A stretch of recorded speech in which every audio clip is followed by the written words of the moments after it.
বন্ধুরা, আজকের এপিসোডে এমন একটা টপিক নিয়ে কথা বলবো যা নিয়ে আমাদের সমাজটা একদম দুভাগে ভাগ হয়ে গেছে। হ্যাঁ, আমি জেনজিদের কথাই বলছি। এখন কোনো ডাক্তার বা সমাজবিজ্ঞানীকে যদি এদের ব্যাপারে জিজ্ঞেস করেন, তারা এক গাদা ডেটা নিয়ে চলে আসবেন। বলবেন এদের ফোকাস কম, সারাদিন ফোনে রিলস দেখে, স্ক্রিন টাইম হু হু করে বাড়ছে। আবার কোনো সাইকোলজিস্টকে বললে তিনি বলবেন এরা বড্ড একাকিত্বে ভোগে, ভীষণ ডিপ্রেসড। কিন্তু আজ আমরা এসব ডাক্তার বা সাইকোলজিস্টদের চশমাটা একটু সরিয়ে রাখবো। আজ আমরা এই পুরো ব্যাপারটা দেখব একদম জ্যোতিষীয় দৃষ্টিভঙ্গি থেকে। আমরা বোঝার চেষ্টা করব মহাবিশ্বের কোন শক্তির জন্য, কোন ফ্রিকোয়েন্সির কারণে এই প্রজন্মকে বাইরে থেকে দেখলে মনে হয় এরা অলস বা স্বার্থপর, অথচ ভেতর থেকে এরা কিন্তু আগের যে কোনো জেনারেশনের চেয়ে অনেক বেশি বোঝে, অনেক বেশি ম্যাচিওর। আজকের দিনে আমাদের ঘরের বড়রা প্রায়ই একটা কমপ্লেন করেন যে জেনজি ছেলেমেয়েরা বড্ড অলস, ভীষণ স্বার্থপর, সারাদিন শুধু নিজেদের নিয়েই ব্যস্ত। আবার উল্টো দিকে অনেকে বলেন আরে না না, এরা আমাদের চেয়ে অনেক বেশি স্মার্ট, অনেক বেশি বোঝে। তাহলে জ্যোতিষশাস্ত্রের মহাজাগতিক চশমা দিয়ে দেখলে আসল সত্যিটা কি? এরা কি সত্যি অলস আর সেলফিশ, নাকি এদের বোঝার গভীরতাটাই একদম অন্য লেভেলের? একজন জ্যোতিষী হিসাবে আমি যখন এই জেনজির পুরো টাইমলাইন আর এদের কালেকটিভ পুষ্টি বা রাশিচক্রের দিকে তাকাই, তখন একটা জিনিস কিন্তু খুব পরিষ্কার দেখতে পাই। এরা না অলস না স্বার্থপর, এরা আসলে মহাবিশ্বের একটা বিশাল এনার্জি সিট বা শক্তি রূপান্তরের প্রতীক। আর এদের এই চার্ট বা চরিত্রের পিছনে মূলত তিনটি জ্যোতিষীয় কারণ কাজ করছে। প্রথমটা হলো রাহু আর ইউরেনাসের ডিজিটাল ফ্রিকোয়েন্সি। এখন এই জেন জির জন্ম তো 1997 থেকে 2012 সালের মধ্যে। আর ঠিক এই টাইমটাতেই মহাকাশে রাহু আর একদম দূরের গ্রহ ইউরেনাসের শক্তির একটা অদ্ভুত মিলন ঘটছিল। জ্যোতিষে রাহু মানেই হলো ভার্চুয়াল জগৎ, মায়াজাল, ইলিউশন আর আর্টিফিশিয়াল ইন্টেলিজেন্স।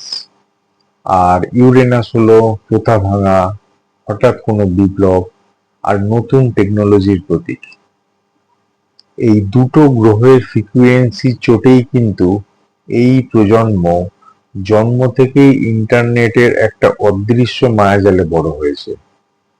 আর যেহেতু এদের অবচেতন মন সারাক্ষণ এই তীব্র ডিজিটাল এনার্জিটা শুষে নিয়েছে, তাই এরা যে কোনো জিনিস খুব জলদি ক্যাচ করতে পারে, খুব তাড়াতাড়ি বুঝতে পারে। খুব কম বয়সেই এরা পৃথিবীর ভালো মন্দটা আমাদের চেয়ে অনেক বেশি বুঝে গেছে। বড়রা যেটাকে বলেন বেশি বোঝা, ওটা আসলে রাহু আর ইউরেনাসের দেওয়া একটা তীব্র হাইপার ইন্টেলিজেন্স। আমাদের আগের প্রজন্মগুলো চলতো শনির নিয়মে, কঠোর পরিশ্রম, চেনা ছকের খাটুনি আর সামাজিক কাঠামো। সমাজ যা বলবে সেটাই শেষ কথা, এই ছিল শনির অনুশাসন। কিন্তু জেনজির অবচেতন মনে কেতু গ্রহের একটা মস্ত বড় প্রভাব রয়েছে।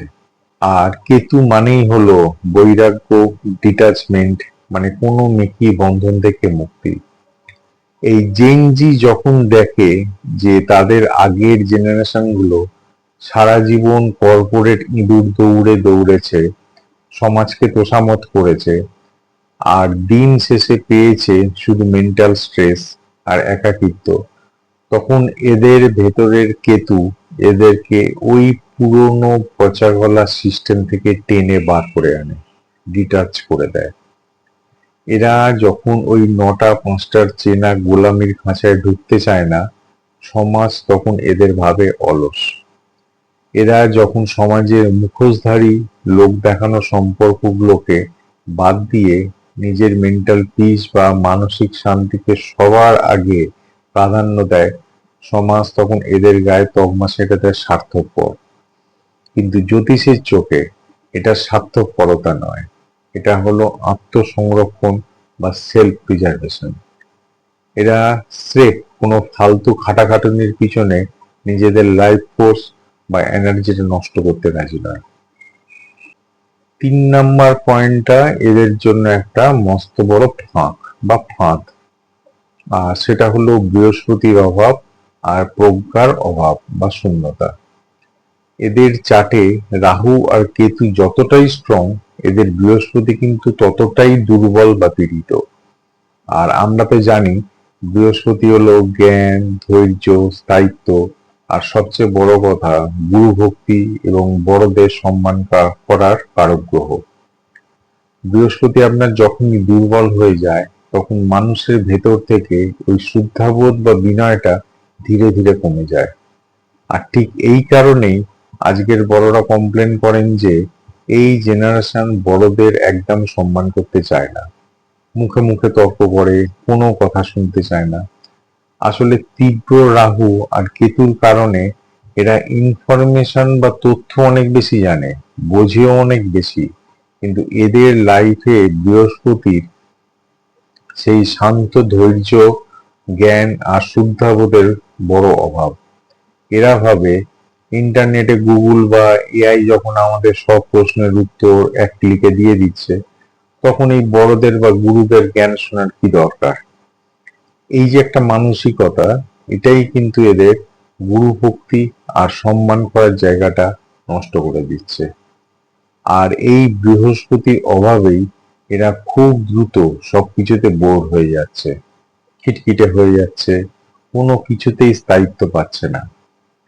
আর খুব অল্প বয়সী একা হয়ে গিয়ে ডিপ্রেশনের অন্ধকারে তলিয়ে যাচ্ছে। এদের বোঝার ক্ষমতা প্রখর, কোনো সন্দেহ নেই, কিন্তু সেই বোঝাকে লাইফে সঠিক রাস্তায় অ্যাপ্লাই করার মতো কোনো ভালো গুরু, মেন্টর বা গাইডের এদের জীবনে বড্ড অভাব।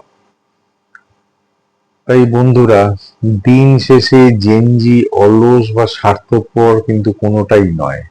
এরা আসলে একটা ট্রানজিশনাল জেনারেশন, যারা পুরনো পচা গলা সামাজিক নিয়মগুলোকে ভেঙে চুরমার করে দিতে এসেছে।